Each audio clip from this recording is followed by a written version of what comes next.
ഹരേ കൃഷ്ണ. എല്ലാവർക്കും മാധവത്തിലേക്ക് സ്വാഗതം.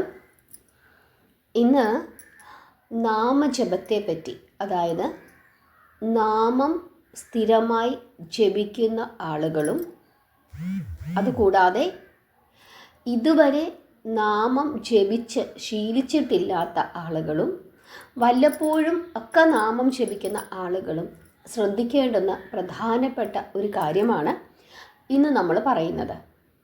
അതായത് നമ്മൾ ഹിന്ദുമത വിശ്വാസികൾ ബഹുദേവതാ വിശ്വാസികളാണ്. നമ്മൾ ഓരോ ദിവസത്തെ പ്രാധാന്യം അനുസരിച്ചിട്ട് ഓരോ ദേവതകളെ പ്രാർത്ഥിക്കാറുണ്ട്. നമ്മൾ എല്ലാ ക്ഷേത്രങ്ങളിലും പോകാറുണ്ട്.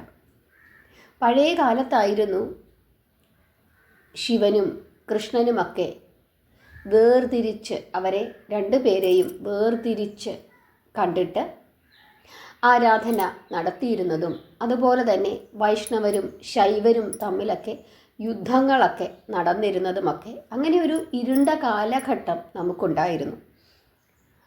പിന്നീട് നമ്മളിൽ നിന്നും ഉയർന്നു വന്ന പണ്ഡിതന്മാർ, ശ്രേഷ്ഠന്മാർ, ആചാര്യന്മാർ, ഗുരുക്കന്മാരൊക്കെ തന്നെ നമ്മൾ ചെയ്യുന്നത് തെറ്റാണ്, ഇതല്ല ശരിയായ ശാസ്ത്രം, ഇതല്ല വേണ്ടത് എന്ന് നമ്മളെ പറഞ്ഞ് പഠിപ്പിക്കുകയും അതനുസരിച്ചിട്ട് നമുക്ക് മാറ്റങ്ങൾ ഉണ്ടാവുകയും ചെയ്തു. എങ്കിലും ഒരു പക്ഷേ ധാരാളം അന്ധവിശ്വാസങ്ങൾ ഇപ്പോഴും നമ്മുടെയൊക്കെ ഇടയിൽ നിലനിൽക്കുന്നുണ്ട്. പലപ്പോഴും എന്തു ചെയ്താലും ദോഷമാണോ എന്ന ഒരു സംശയമാണ് പലർക്കുമുള്ളത്. അതുകൊണ്ട് എപ്പോഴും ഇങ്ങനെ സംശയങ്ങളാണ്. അത് ദോഷമാണോ, ഇത് ദോഷമാണോ എന്നുള്ള സംശയങ്ങൾ. ദോഷം എന്ന് പറഞ്ഞ ഒരു വാക്കേ ശരിക്കും പറഞ്ഞു കഴിഞ്ഞാൽ നമ്മൾ ഉപയോഗിക്കേണ്ടതായിട്ടില്ല. ശരിയും തെറ്റും, മനുഷ്യരല്ലേ, അറിയാതെ തെറ്റുകൾ സംഭവിക്കാം. തെറ്റുകൾ തിരുത്തി മുമ്പോട്ട് പോവുക, അതിൽ പശ്ചാത്തപിക്കുക എന്നുള്ളതാണ് ഏറ്റവും പ്രധാനമായിട്ടുള്ള കാര്യം. ശരിയും തെറ്റുകളും ആപേക്ഷികമാണ്. ഒരാളുടെ ശരി മറ്റൊരാളുടെ തെറ്റായിരിക്കാം. ഓരോ മനുഷ്യൻ്റെ കാഴ്ചപ്പാടിനനുസരിച്ചിട്ട് ഓരോ കാര്യങ്ങൾക്കും വ്യത്യാസമുണ്ടാകാം. കുരുക്ഷേത്ര യുദ്ധ സമയത്ത് കൗരവ പക്ഷത്തുണ്ടായിരുന്ന ആളുകളുടെ ശരിയായിരുന്നില്ല പാണ്ഡവ പക്ഷത്തുണ്ടായിരുന്ന ആളുകളുടെ ശരി. അതുകൊണ്ട് കൗരവ പക്ഷത്തു നിന്ന് യുദ്ധം ചെയ്ത ആളുകളെല്ലാം തെറ്റാണ് ചെയ്തത് എന്ന് നമുക്ക് പറയാൻ സാധിക്കുമോ? ഇല്ല, അവരൊക്കെ വീരന്മാരായിരുന്നു. പാണ്ഡവ പക്ഷത്തു നിന്നിരുന്ന എല്ലാ മനുഷ്യരും ശരി മാത്രം ചെയ്യുന്ന ആളുകളാണ് എന്ന് നമുക്ക് പറയാൻ പറ്റുമോ? ഇല്ല. അതായത് ശരിയും തെറ്റും ആപേക്ഷികമാണ്. ഇവിടെ നമ്മൾ പ്രധാനമായിട്ടും ശ്രദ്ധിക്കാനുള്ളത്, ഒരു മനുഷ്യൻ്റെ ആന്തരികവും ശാരീരികവും ബൗദ്ധികവും ആത്മീയവുമായ അവൻ്റെ തലങ്ങളെ ഉയർത്തുന്നതിന് ഏറ്റവും ശ്രേഷ്ഠമായ കാര്യമാണ് നാമജപം എന്നുള്ളത്. ഈശ്വരപ്രീതി എന്നതിലുപരി ആരോഗ്യ വർധനവ് കൂടി ചെയ്യുന്നു നാമജപം. അതായത് എല്ലാ ദിവസവും കൃത്യമായ സമയത്ത് നമ്മൾ ഉണർന്ന് എഴുന്നേൽക്കുന്നു, നമ്മുടെ ദിനചര്യകളൊക്കെ നമ്മൾ ചെയ്യുന്നു. അതിനുശേഷം ഒരു ചിട്ടയുണ്ടാകുന്നു, വിളക്ക് തെളിയിക്കുന്നു, നമ്മൾ ഒരിടത്ത് സ്വസ്ഥമായിട്ടിരുന്ന് നാമം ജപിക്കുന്നു. ആ സമയത്ത് നമ്മുടെ ശരീരത്തിനും നമ്മുടെ ശ്വാസത്തിനുമൊക്കെ ബുദ്ധിക്കുമൊക്കെ ഉണർവുണ്ടാകുന്നു. അത് നമ്മുടെ ആരോഗ്യത്തിന് ഏറ്റവും ഉത്തമമായ കാര്യമാണ്. മറ്റെല്ലാ കാര്യങ്ങളും നമ്മൾ മറന്നേക്കും. കുറച്ച് സമയം നാമജപത്തിൽ മാത്രം മുഴുകിയിരുന്ന് ജപിക്കുമ്പോൾ നമ്മുടെ ശ്വാസത്തിന് തന്നെയാണ് അത് സഹായകരമാകുന്നത്. ശ്വാസം ശരിയാകുമ്പോൾ നമ്മുടെ ശരീരവും ശരിയാകും, നമ്മുടെ ബുദ്ധിക്ക് തെളിമയുണ്ടാകും. അതുകൊണ്ടാണ് സ്ഥിരമായി നാമം ജപിച്ചാൽ പല തെറ്റായ തീരുമാനങ്ങളും എടുക്കുന്നതിൽ നിന്നും നമ്മളെ ഒരു അദൃശ്യ ശക്തി സഹായിക്കും എന്ന് എപ്പോഴും പറയുന്നത്. കാരണം ബുദ്ധി ഉണരും, അതിലൂടെ തന്നെ ഒരു തെറ്റായ കാര്യം നമ്മളോട് ആരെങ്കിലും പറയുമ്പോൾ, അല്ലെങ്കിൽ ചില കാര്യങ്ങൾ നമ്മുടെ മുമ്പിൽ വരുമ്പോൾ ഇത് വേണ്ട എന്ന ഒരു തോന്നൽ നമ്മുടെ മനസ്സിൽ ഉണ്ടാകും. അങ്ങനെ ഉണ്ടാകണമെങ്കിൽ നമ്മുടെ ബുദ്ധി ഉണരണം. ബുദ്ധി ഉണരണമെങ്കിൽ ശ്വാസം ശരിയാകണം. ശ്വാസം ശരിയാക്കുന്നതിന് ഏറ്റവും ശ്രേഷ്ഠമായ ലളിതമായ ഒരു മാർഗമാണ് നാമജപം എന്നുള്ളത്. ഏറ്റവും കുറഞ്ഞത് 28 മിനിറ്റെങ്കിലും ഒരു മനുഷ്യൻ നിത്യേന നാമം ജപിക്കണം. ഹിന്ദു മതസ്ഥരെ സംബന്ധിച്ചിടത്തോളം നമ്മളോട് നമ്മുടെ ഋഷിമാർ പറഞ്ഞു തന്നിരിക്കുന്നത് എല്ലാം ഈശ്വരന്മാരാണ് എന്നുള്ളതാണ്. ഈ പ്രകൃതിയിൽ കാണപ്പെടുന്ന എല്ലാ വസ്തുക്കളും, സകല ചരാചരങ്ങളും ഈശ്വരനാണ്. ഒരുപക്ഷെ നമ്മുടെ മുമ്പിൽ വന്നു നിൽക്കുന്ന മഹാവിഷ്ണുവും ശിവനും ദുർഗയും ഒക്കെ, അല്ലെങ്കിൽ വേലായുധ സ്വാമിയും ഒക്കെയുണ്ട്. അവരെക്കാൾ ശ്രേഷ്ഠമായി, അല്ലെങ്കിൽ അവർ പോലും പൂജിക്കുന്ന നമ്മുടെ പ്രകൃതിയിലെ ഓരോരോ കാര്യങ്ങളും, അതായത് തീർത്ഥങ്ങളായിക്കോട്ടെ, പർവ്വതങ്ങളായിക്കോട്ടെ, ആൽമരങ്ങളായിക്കോട്ടെ, പക്ഷിമൃഗാദികളായിക്കോട്ടെ, ഇതിനെ എല്ലാം തന്നെ നമ്മൾ ഈശ്വരൻ എന്ന് കരുതുന്ന ആ മൂർത്തികൾ പൂജിച്ചിരുന്നു എന്നുള്ള കാര്യം ഭാഗവതവും രാമായണവും ഭഗവത്ഗീതയും ഒക്കെ പഠിക്കുന്ന സമയത്ത് നമുക്ക് മനസ്സിലാക്കാനായിട്ട് സാധിക്കും. ഭഗവാൻ ശ്രീകൃഷ്ണൻ തന്നെ ഗോവർദ്ധനത്തെ പൂജിക്കാൻ പറയുന്നുണ്ട്. പശു വളർത്തൽ ഏറ്റവും ശ്രേഷ്ഠമായ തൊഴിലായി ഭാഗവതം കണക്കാക്കുന്നു. അതിൽ നിന്ന് നമുക്ക് മനസ്സിലാക്കാനായിട്ട് സാധിക്കുന്നത് ഈ പ്രകൃതി തന്നെയാണ് ഈശ്വരൻ. നമ്മുടെ ജീവിതത്തിൽ നമുക്ക് ഏതൊരു സംശയമുണ്ടായാലും, നമുക്ക് ഒരു ഗുരുനാഥൻ, ഒരു ആചാര്യൻ ഇല്ല എന്നുണ്ടെങ്കിൽ ആദ്യം ചെയ്യേണ്ടുന്ന കാര്യം ഭഗവത്ഗീതയും ഭാഗവതവുമൊക്കെ എടുത്തൊന്ന് തുറന്നു നോക്കുക എന്നുള്ളതാണ്. നമ്മുടെ നിത്യജീവിതത്തിൽ ഉണ്ടാകുന്ന എല്ലാ ചോദ്യങ്ങൾക്കുമുള്ള ഉത്തരം ഉള്ള ഒരു മഹത്തായ ഗ്രന്ഥമാണ് ഭഗവത്ഗീത എന്നുള്ളത്. ഭഗവത്ഗീതയിലില്ലാത്ത ഒരു ഉത്തരവും ആർക്കും ഒരിടത്തു നിന്നും പറഞ്ഞു തരാൻ പറ്റില്ല എന്നുള്ളതാണ് പ്രധാനമായും ശ്രദ്ധിക്കാനുള്ളത്. മറ്റൊരു കാര്യം, നാമജപം. നമ്മൾ ബഹുദൈവ വിശ്വാസികളായതുകൊണ്ട് തന്നെ നമ്മളെല്ലാ ഈശ്വരന്മാരെയും പൂജിക്കും, അവരുടെയൊക്കെ നാമങ്ങളും ജപിക്കും. ഓരോ ദിവസവും വിശേഷപ്പെട്ട ദിവസങ്ങളായതുകൊണ്ട് തന്നെ അതാത് ദിവസത്തെ പ്രാധാന്യം മനസ്സിലാക്കിക്കൊണ്ട് അതാത് ദേവതകളെ നമ്മൾ പ്രാർത്ഥിക്കാറുണ്ട്. ഒക്കെ ശരിയാണ്, അതൊക്കെ വേണം, നിർബന്ധമാണ്. പക്ഷേ നമ്മൾ മനസ്സിലാക്കേണ്ടുന്ന ഒരു കാര്യം, എല്ലാ മനുഷ്യരും ഏതെങ്കിലും ഒരു ദേവതയെ മനസ്സിൽ നിരീക്ഷിച്ചിട്ട് എല്ലാ ദിവസവും ആ ദേവതയുടെ ഒരു നാമം ഏറ്റവും കുറഞ്ഞത് 7 തവണയെങ്കിലും ജപിക്കണം. നമുക്ക് ഏറ്റവും ഇഷ്ടം ശ്രീകൃഷ്ണ പരമാത്മാവിനെ ആണെങ്കിൽ, അല്ലെങ്കിൽ നമുക്ക് ഏറ്റവും ഇഷ്ടം നമ്മൾ ആരാധിക്കാൻ നമ്മൾ ആഗ്രഹിക്കുന്നത് മഹേശ്വരനെ ആണെങ്കിൽ, അല്ലെങ്കിൽ ഭഗവതിയാണെങ്കിൽ, അതായത് നമ്മുടെ നാളുകൾക്കനുസരിച്ചിട്ട് നമുക്ക് ദേവതകളുണ്ട്. ആ ദേവതകളെ ആരാധിച്ചു കഴിഞ്ഞാൽ വളരെ വളരെ ശ്രേഷ്ഠമാണ്. ഒരുപക്ഷേ നമുക്ക് ഏറ്റവും ഇഷ്ടം ഗുരുവായൂരപ്പനെയാണ്.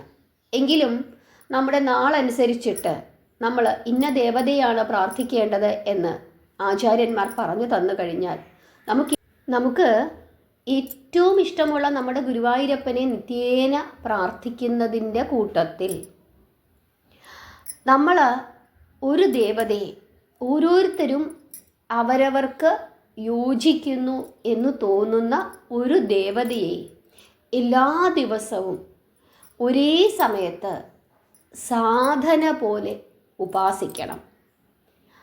അങ്ങനെ ചെയ്തു കഴിഞ്ഞാൽ ആ ദേവത എന്നും നമുക്ക് ഒരു കാവലായി ഉണ്ടാകും.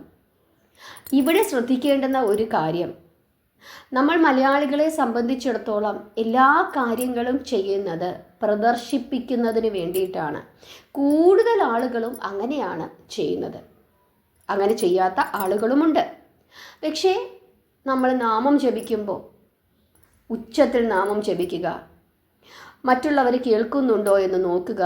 അല്ലെങ്കിൽ ഞാൻ ദിവസവും നാമം ജപിക്കുന്ന ആളാണ് എന്ന് 4 പേരോട് പറഞ്ഞു നടക്കുക. അമ്പലങ്ങളിലൊക്കെ ചെന്നിരുന്ന് അല്ലെങ്കിൽ ഏതെങ്കിലും ഒരു സദസ്സിൽ ചെന്നിരുന്ന് ഞാൻ ഇതൊക്കെ ചെയ്യുന്നുണ്ട്, ഞാൻ അതൊക്കെ ചെയ്യുന്നുണ്ട് എന്ന് പറഞ്ഞു നടക്കുക. ഇങ്ങനെ തങ്ങളുടെ ഭക്തി മറ്റുള്ള ആളുകളോട് ഇങ്ങനെ പറഞ്ഞ് അതിൽ അഭിമാനം കൊള്ളുന്ന ധാരാളം ആളുകളെ കലിയുഗത്തിൽ കാണാറുണ്ട്. നല്ലതു തന്നെ പറയുന്നത്. അങ്ങനെ പറയുന്നത് കൊണ്ട് 10 പേര് കൂടി നാമം ജപിക്കും, ശരിയാണ്.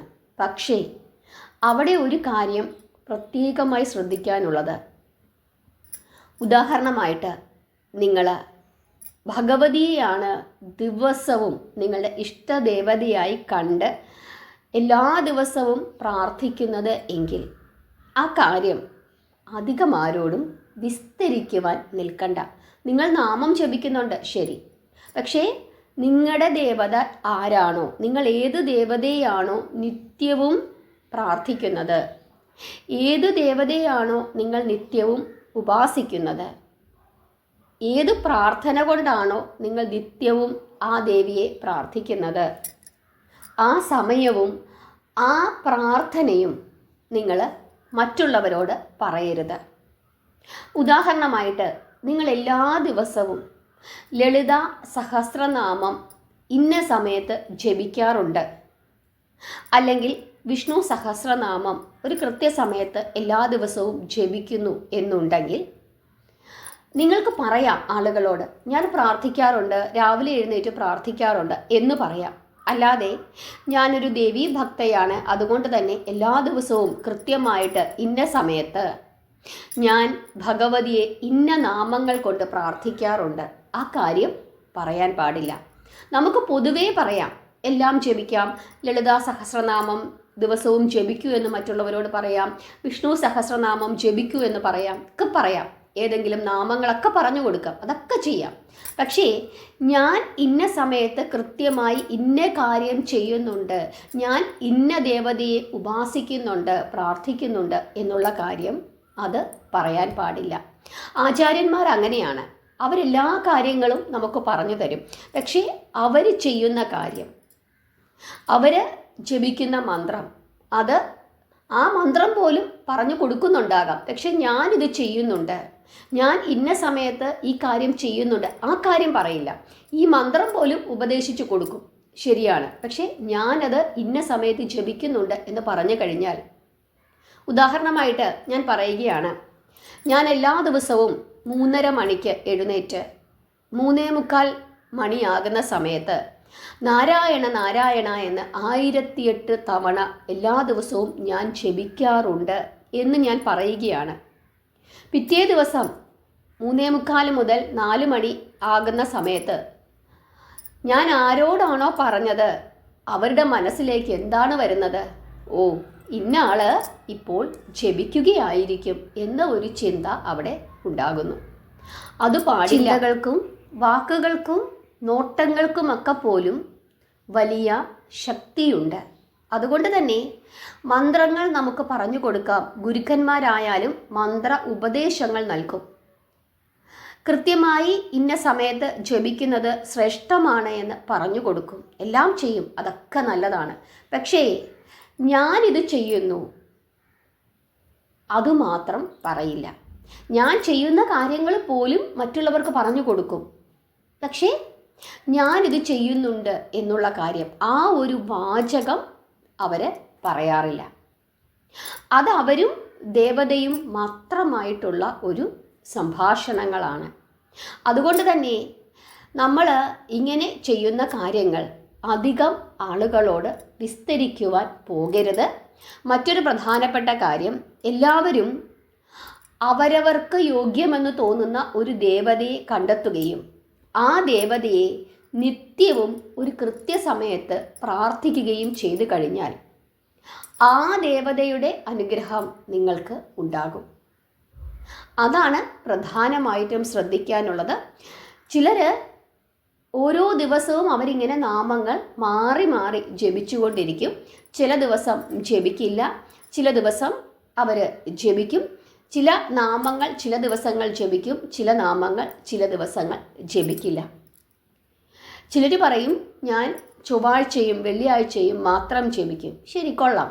പക്ഷേ എല്ലാ ദിവസവും ലളിതാ സഹസ്രനാമം ഇരുന്നു ജപിക്കുവാൻ പറ്റുന്നില്ല എങ്കിൽ പോലും വിളക്ക് തെളിയിക്കുമല്ലോ.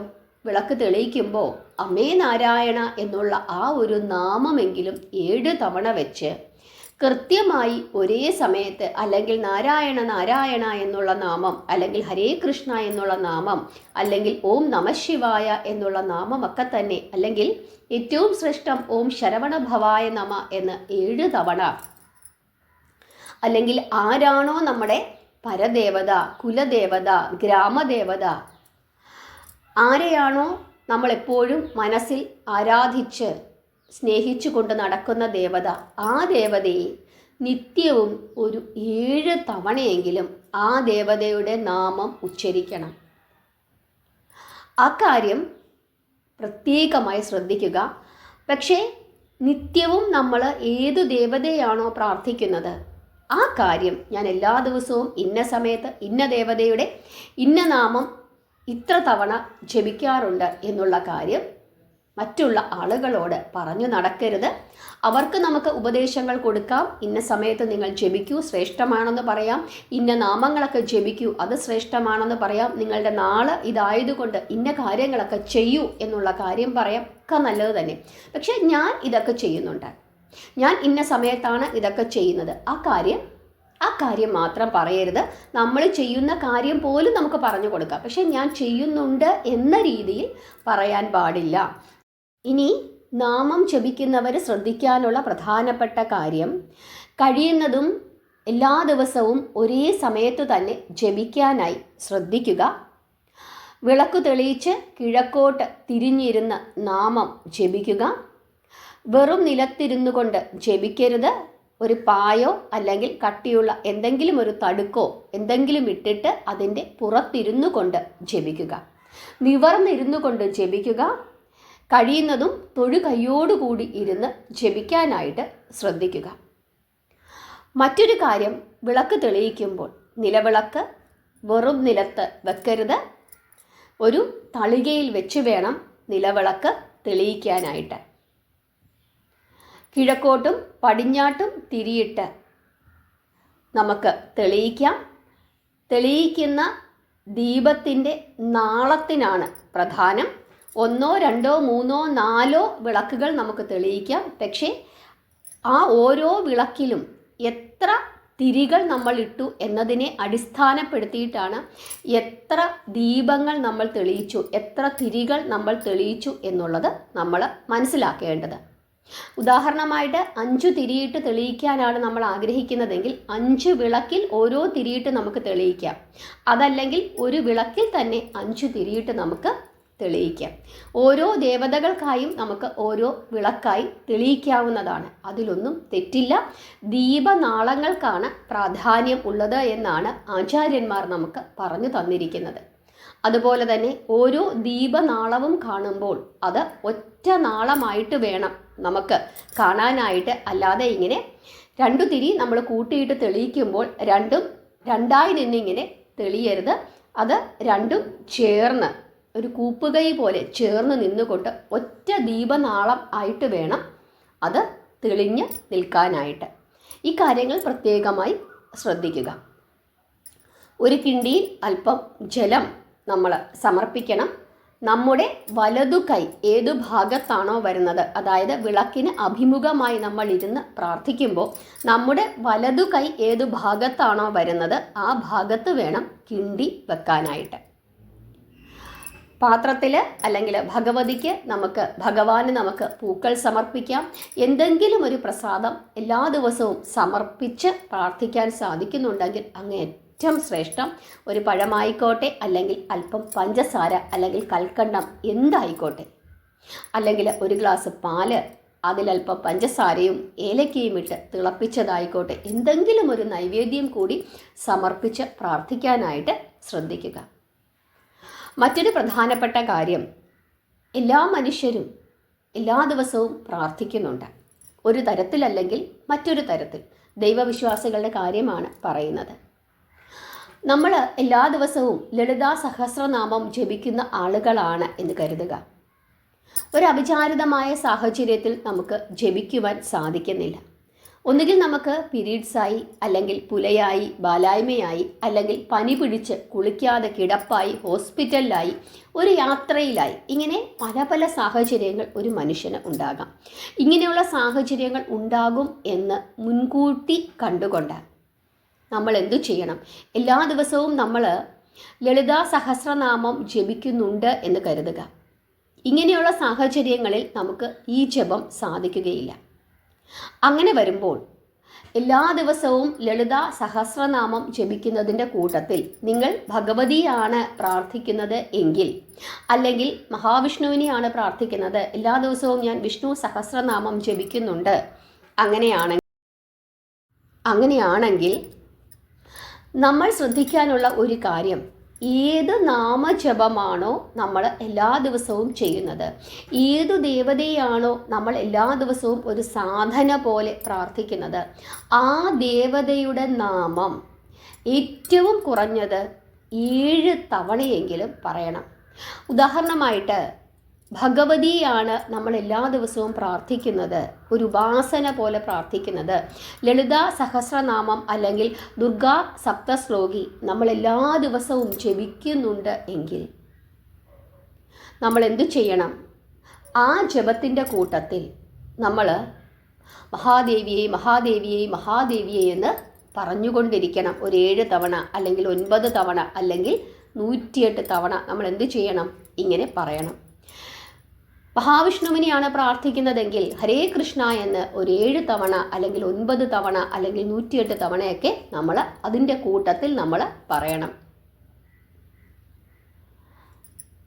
ശിവനെയാണ് നമ്മൾ പ്രാർത്ഥിക്കുന്നതെങ്കിൽ മഹേശ്വര മഹേശ്വര മഹേശ്വര എന്ന് നമ്മൾ പറയണം. ഈ ജപത്തിൻ്റെ മുൻപിലും പിൻപിലും ഓം അല്ലെങ്കിൽ നമ എന്ന് ചേർക്കാതിരിക്കുന്നതാണ് ശ്രേഷ്ഠം. കാരണം ഈ ഒരു പേര് മാത്രം നമ്മൾ ഉച്ചരിക്കുന്നത്. ഉദാഹരണമായിട്ട് നമ്മൾ നാരദരെ കണ്ടിട്ടുണ്ട്, അല്ലേ? കേട്ടിട്ടുണ്ട്, നമ്മൾ കണ്ടിട്ടുണ്ട് നാരദരെ. നാരദരെപ്പോഴും ഏത് നാമമാണ് ജപിക്കുന്നത്? നാരായണ നാരായണ എന്ന് ജപിച്ചുകൊണ്ടിരിക്കും, അല്ലേ? അത് ഏത് സമയത്തും ഏത് സാഹചര്യത്തിലും എപ്പോഴും ജപിക്കാം എന്നുള്ളത് കൊണ്ടാണ്. അതുകൊണ്ട് ഇങ്ങനെയൊരു സാഹചര്യം അത് എല്ലാ മനുഷ്യർക്കും എപ്പോഴും ഉണ്ടാകാനുള്ള സാധ്യത മുൻകൂട്ടി കണ്ടുകൊണ്ട് നമ്മുടെ നാമജപത്തിൻ്റെ കൂടെ ഏതു ദേവതയാണോ നമ്മൾ ഉപാസിക്കുന്നത്, പ്രാർത്ഥിക്കുന്നത്, നമുക്ക് വേണ്ടി മാത്രമായി നമ്മൾ ചെയ്യുന്നത്, ആ ദേവതയുടെ നാമം ഏറ്റവും കുറഞ്ഞത് 7 തവണ അല്ലെങ്കിൽ 9 തവണ, ഏറ്റവും കുറഞ്ഞത് അത്രയും തവണ നമ്മൾ ഉച്ചരിക്കണം. ആ ദേവതയുടെ നാമം ഏതു സാഹചര്യത്തിലും, ഇനി നമ്മൾ ഹോസ്പിറ്റലിൽ കിടക്കുകയാണ്, കുളിച്ചിട്ടില്ല, അല്ലെങ്കിൽ മറ്റെവിടെങ്കിലും യാത്ര പോവുകയാണ്, ആ സമയത്തും നമുക്ക് ജപിക്കാവുന്നതാണ്. അത് ഒരു നാമം മാത്രമാണ്. അതുകൊണ്ടാണ് അജാമിളൻ്റെ കഥ നമ്മൾ പഠിക്കുമ്പോൾ അജാമിളൻ മരിക്കാൻ കിടക്കുന്ന സമയത്ത് തൻ്റെ ഇളയ പുത്രനായ നാരായണനെ നാരായണ നാരായണ എന്ന് വിളിച്ചപ്പോൾ ആ ഒരു ഇളയ പുത്രനെ മരിക്കാൻ കിടക്കുന്ന സമയത്താണ് നാരായണ ഇളയ പുത്രനെയാണ് വിളിച്ചത്, മഹാവിഷ്ണുവിനെ അല്ല. എങ്കിൽ പോലും ആ നാരായണ എന്നുള്ള ആ ഒരു വിളിക്ക് അത്രയും പ്രാധാന്യമുണ്ടായിരുന്നത് കൊണ്ട് വിഷ്ണു പാർഷദന്മാരാണ് വൈകുണ്ഠത്തിലേക്ക് കൊണ്ടുപോകുന്നതിനായി അജാമിളൻ്റെ അടുക്കലേക്ക് എത്തിയത്. അതുകൊണ്ടാണ് നമ്മൾ എല്ലാ ദിവസവും കൃത്യസമയത്ത് ഒരു ദേവതയെ പ്രാർത്ഥിക്കണം എന്ന് പറയുന്നതും ആ ദേവതയുടെ നാമം എല്ലാ ദിവസവും ഒരു കൃത്യസമയത്ത് നമ്മൾ പറഞ്ഞുകൊണ്ടിരിക്കുന്നതും ജപിച്ചുകൊണ്ടിരിക്കുന്നതും ശ്രേഷ്ഠമാണ് എന്ന് പറയുന്നതും അതുകൊണ്ടാണ്. കാരണം ആ ദേവതയും നമ്മളെ കാത്തിരിക്കുന്നു. ആ കാര്യം പക്ഷേ നമ്മൾ എന്തു ചെയ്യണം? നമ്മൾ രഹസ്യമാക്കി വെക്കണം. കാരണം ചില കാര്യങ്ങൾ അങ്ങനെയാണ്. അത് നിങ്ങളും ദേവതയും മാത്രം അറിയേണ്ടുന്ന കാര്യമാണ്. എല്ലാ കാര്യങ്ങളും നമുക്ക് മൈക്കുകെട്ടി എല്ലാവരോടും വിളിച്ചു പറഞ്ഞുകൊണ്ട് നടക്കുന്നത് അത്ര ശരിയായ കാര്യമാണ് എന്ന് എനിക്ക് തോന്നുന്നില്ല. നിങ്ങൾ പ്രാർത്ഥിക്കൂ, അതെല്ലാ കാര്യങ്ങളും ആ കാര്യങ്ങളൊക്കെ നിങ്ങൾക്ക് പറഞ്ഞു കൊടുക്കാം. ഇന്ന നാമങ്ങൾ ജപിക്കൂ എന്ന് പറഞ്ഞു കൊടുക്കാം. ഇന്ന സമയത്ത് ഇന്ന നാമങ്ങൾ ജപിക്കാം എന്നുള്ള കാര്യമൊക്കെ മറ്റുള്ള ആളുകൾക്ക് പറഞ്ഞു കൊടുക്കാം. അതൊരു പുണ്യപ്രവൃത്തിയും ഭക്തിയുമാണ്. ആ കാര്യങ്ങളൊക്കെ ചെയ്യാം. പക്ഷേ ഞാൻ ഈ നാമം കൊണ്ട് ഇന്ന സമയത്ത് ഇന്ന ദേവതയെ പ്രാർത്ഥിക്കുന്നു എന്നുള്ള കാര്യം അത് പറയാൻ പാടില്ല. അത് നിങ്ങളും ദേവതയും തമ്മിലുള്ള കാര്യമാണ്. ഈശ്വരന്മാർ പോലും, ഉദാഹരണം, മഹേശ്വരൻ എപ്പോഴും ധ്യാനിച്ചു കൊണ്ടിരിക്കുന്നതായിട്ട് നമുക്ക് കാണാവുന്നതാണ്. ഭഗവാൻ ശ്രീകൃഷ്ണനും ധ്യാനിക്കുന്നത് നമ്മൾ കണ്ടിട്ടുണ്ട്. ഇവരൊക്കെ ആരെയാണ് ധ്യാനിക്കുന്നത് നമുക്കറിഞ്ഞുകൂടാ. അവർ നമ്മളോട് പല കാര്യങ്ങളും പറഞ്ഞിട്ടുണ്ട്. ഇന്ന ദേവതകളെ പൂജിക്കാൻ ശ്രീകൃഷ്ണ പരമാത്മാവ് നമ്മളോട് പറഞ്ഞിട്ടുണ്ട്. പക്ഷേ എല്ലാ ദിവസവും ഭഗവാൻ ആരെയാണ് ധ്യാനിക്കുന്നത്, ആരോടാണ് പ്രാർത്ഥിക്കുന്നത് എന്നുള്ള കാര്യം നമുക്ക് അറിഞ്ഞുകൂടാ. ഭഗവാൻ പല ദേവതകളെയും പ്രാർത്ഥിക്കുന്നത്, അവരെയൊക്കെ പൂജിക്കുന്നത് നമ്മൾ കണ്ടിട്ടുണ്ട്. ഭഗവാൻ ശ്രീകൃഷ്ണന് ആദ്യമായി പുത്രനുണ്ടാകുന്നത്, അതായത് രുക്മിണീ ദേവിയിൽ ആദ്യമായി പുത്രനുണ്ടാകുന്നതിന് മുമ്പ് ഭഗവാനും രുക്മിണീ ദേവിക്കും ഉണ്ടായ പുത്രൻ കാമദേവന്റെ അവതാരമാണ്. കാമവൈരിയാണ് ശിവൻ. അതുകൊണ്ട് തന്നെ കാമദേവനെ ദഹിപ്പിച്ച ശിവന്റെ അനുഗ്രഹവും അനുവാദവും വേണം എന്ന ഒരു ചിന്തയിൽ ഭഗവാൻ ശ്രീകൃഷ്ണൻ മഹാദേവനെ പൂജ ചെയ്തു എന്നും മഹാദേവനെ കാണാൻ കൈലാസത്തിലേക്ക് പോയി എന്നും ശിവനും വിഷ്ണുവും ഒന്നായി തീരുന്നത് ദേവന്മാർ കണ്ടു എന്നും ഭാഗവതം പറയുന്നുണ്ട്.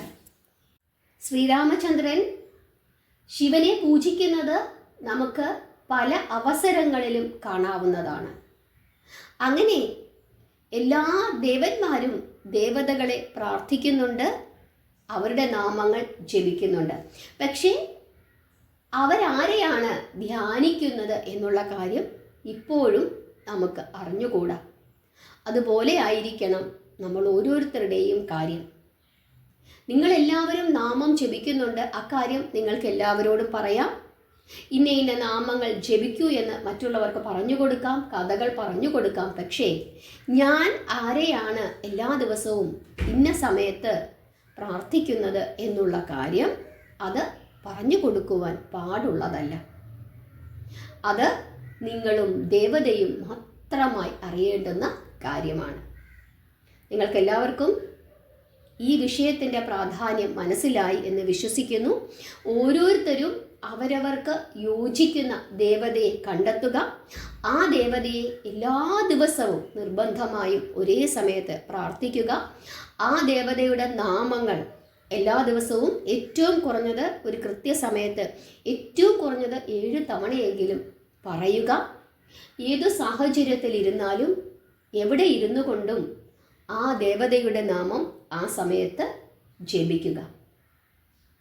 ഇതാണ് പ്രധാനമായും ശ്രദ്ധിക്കാനുള്ളത്. ചില അവസരങ്ങളിൽ നമുക്ക് പനിയാണ്, വെളുപ്പിന് എഴുന്നേറ്റ് നാമം ജപിക്കുവാൻ സാധിക്കുന്നില്ല എങ്കിൽ പോലും ആ ഒരു പേര് മാത്രം എല്ലാ ദിവസവും നമ്മൾ ഉച്ചരിക്കുന്നുണ്ട്, ജപിക്കുന്നുണ്ട് എങ്കിൽ ആ സമയത്ത് കട്ടിലിൽ കിടന്നുകൊണ്ട് വേണമെങ്കിലും അജാമളൻ പറഞ്ഞതുപോലെ നാരായണ നാരായണ എന്ന് പറയാവുന്നതാണ്. പക്ഷേ അവിടെ എല്ലാ ദിവസവും ആ ഒരു നാമമായിരിക്കണം നമ്മൾ എപ്പോഴും പറയേണ്ടത്. കാരണം അജാമളൻ പോലും എല്ലാ ദിവസവും തൻ്റെ ചെറുമകനായ നാരായണനെ വിളിച്ചുകൊണ്ടിരുന്നു. അതുകൊണ്ടാണ് ആ നാമത്തിന് ശ്രേഷ്ഠതയുണ്ടായത്. അതുകൊണ്ട് ഒരു ദേവതയെ ഇതുവരെ കണ്ടെത്തിയിട്ടില്ലാത്ത ആളുകൾ എല്ലാവരും അവരവരുടെ ദേവതയെ കണ്ടെത്തുകയും ആ ദേവതയുടെ നാമം എല്ലാ ദിവസവും കൃത്യമായി ഒരേ സമയത്ത് ജപിക്കുകയും ചെയ്യുക. കുലദേവത അല്ലെങ്കിൽ കുടുംബദേവത, ഗ്രാമദേവത, നമുക്ക് ഏറ്റവും പ്രിയപ്പെട്ട ദേവത, അല്ലെങ്കിൽ നമ്മുടെ നക്ഷത്രം അനുസരിച്ചിട്ടുള്ള ദേവത, ഏത് ദേവതയാണോ നമുക്ക് എല്ലാ ദിവസവും ജപിക്കണമെന്ന്, ഏത് ദേവതയോടാണോ എല്ലാ ദിവസവും പ്രാർത്ഥിക്കണമെന്ന് നമുക്ക് തോന്നുന്നത്, അല്ലെങ്കിൽ നമ്മുടെ ആചാര്യൻ നമുക്ക് പറഞ്ഞു തന്നിരിക്കുന്നത്, ആ ഒരു ദേവതയുടെ പേര് ഏറ്റവും കുറഞ്ഞത് 7 തവണയെങ്കിലും ജപിക്കുക. ആ ജപം നിത്യവും ശീലമാക്കുക. നിങ്ങൾക്ക് എല്ലാവർക്കും മനസ്സിലായി എന്ന് വിശ്വസിക്കുന്നു. ഞാൻ പറഞ്ഞ വിഷയത്തിൻ്റെ പ്രാധാന്യം നിങ്ങൾക്ക് മനസ്സിലായി എന്ന് വിശ്വസിക്കുന്നു. നാമജപത്തിൻ്റെ പ്രാധാന്യം നിങ്ങൾക്ക് മനസ്സിലായി എന്ന് വിശ്വസിക്കുന്നു. നാമം ജപിക്കുക, പ്രാർത്ഥിക്കുക. മാറ്റമുണ്ടാകും, 100% ഉറപ്പാണ്. ഹരേ കൃഷ്ണ.